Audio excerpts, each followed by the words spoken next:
Bezrat Hashem, pendant la période de 3 semaines, une restriction qui a été posée par nos Khamim, c'est de ne plus porter des habits neufs. Mais expliquons quelle est la catégorie des habits neufs. Qu'est-ce que c'est un habit neuf? Un habit neuf, qu'est-ce qu'il voulait Khamim? Que pendant ces 3 semaines, quand on pleure la destruction du temple, on n'aura pas une joie excessive. Pour le Khamim, la joie excessive, c'est quelque chose que tu aurais dit Shechianu, Vekimanu, Vigianu, Lazmanazé. Dans ce cas, il y a des catégories des habits où ils sont des habits normaux qu'on appelle, des habits fréquents qu'on achète toujours et on ne fait pas attention parce qu'on a c'est des habits qu'on a besoin de chaque jour. Okay? Ces habits-là ne nécessitent pas la bracha de Shechianu. Tandis qu'il y a des habits qui sont très importants. Alors, tous les sous-vêtements, tous les souliers, okay? le pantalon en coton, le jupe en coton, des chemises, okay? Blanc, noir, n'importe quoi. Ça, c'est des choses courantes. Ça, c'est des choses qu'on achète. Et c'est des choses qui peut-être nous donnent un peu de la joie, mais pas la vraie joie. Qu'est-ce qui nous donne la vraie joie? Tu achètes un costume, okay? Quelque chose de présentable. Tu peux aller dans un mariage, tu peux aller le Shabbat, à la synagogue. Ça a besoin de faire Shechianu, Vekimanu, Veganu. Tu achètes une chemise très chère. Okay? C'est une chemise en soie ou quelque chose comme ça. Bon, ça, tu peux faire Shechianu, Vekimanu, Veganu. Tout ce qui ne nécessite pas de Shechianu, tu peux les acheter. Mais quand? De 17 Tammuz jusqu'à Rosh Chodesh, on peut acheter toujours et porter les habits qui ne nécessitent pas la bracha de Shechianu. À partir de Rosh Chodesh, on ne les achète plus, à moins qu'ils sont en ce qu'on appelle en vente, en liquidation, okay? Et on ne trouvera pas après dans ce prix. Dans ce cas, on peut les acheter et le garder, ne pas le porter jusqu'après Tisha B'Av. Alors, tous ces habits qui ont besoin de Shechianu, on ne le porte pas, à moins qu'une personne vraiment n'a pas quoi apporter. Pas comme certaines femmes qui disent « Ah, j'ai plus quoi apporter ». Tu regardes le garde-robe, waouh, il n'y a plus de place de mettre une épine. Okay? Mais elle te dit « Non, j'ai rien apporté. Hein, » Non. Qu'est-ce qu'on va faire? Alors, dans ce cas, cette femme ne pourra pas acheter. Tu as, okay?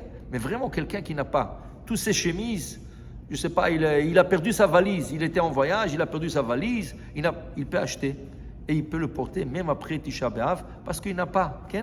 Jusqu'à la période de Shavua, Shechalbo, Tisha B'Av.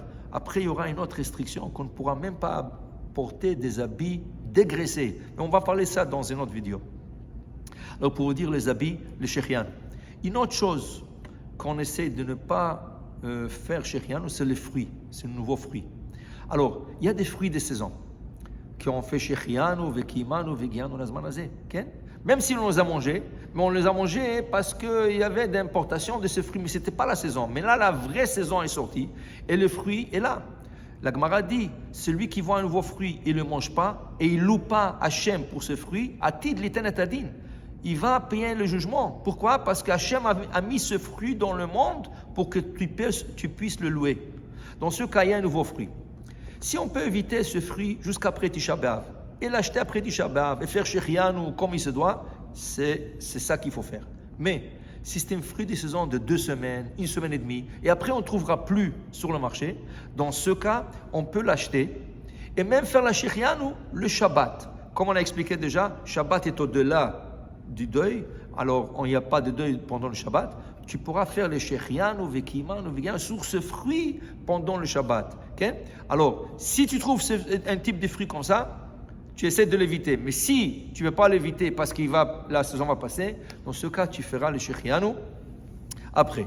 Une femme, okay? Une femme enceinte qui a envie d'un certain fruit, okay?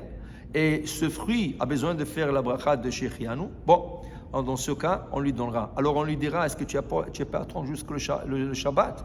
Attends jusqu'à Shabbat, je fais Shechianu. Dis non, j'ai besoin maintenant, comme c'est une question de danger pour le bébé, Khamim reconnaissent qu'une femme qui a des envies et ne peut pas avoir qu'est-ce qu'elle est, on voit beaucoup de bébés qui sortent avec des marques sur le main, sur le pied, et des fois tu vois que la marque de naissance, elle a même la forme de la chose qu'elle avait envie. Des fois c'est des roses, des fois c'est des fraises, toutes sortes de choses. Okay?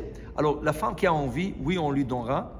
Mais la question, est-ce qu'elle fera Shechianu, Vekimanu, Vegianu, Lazmanazé? Selon certains décisionnaires, oui. Selon certains décisionnaires, non, qu'elle fera rien que Boré Pré, ce Boré Pré Adama. Et pour vous dire qu'en règle générale, on évitera de faire Shechianu, Vegianu, Lazmanazé, cette période. cette période qu'Am Israël est en train de pleurer pour la destruction du temple. Mais Bemera Bemenu, Hachem va reconstruire le temple et Bezrat Hachem, on retournera à Jérusalem pour le Shir Shrianu, qu'on peut encore apporter le sacrifice et louer Akadosh Baruch Hu. Bimera Bemenu, Amen ve Amen.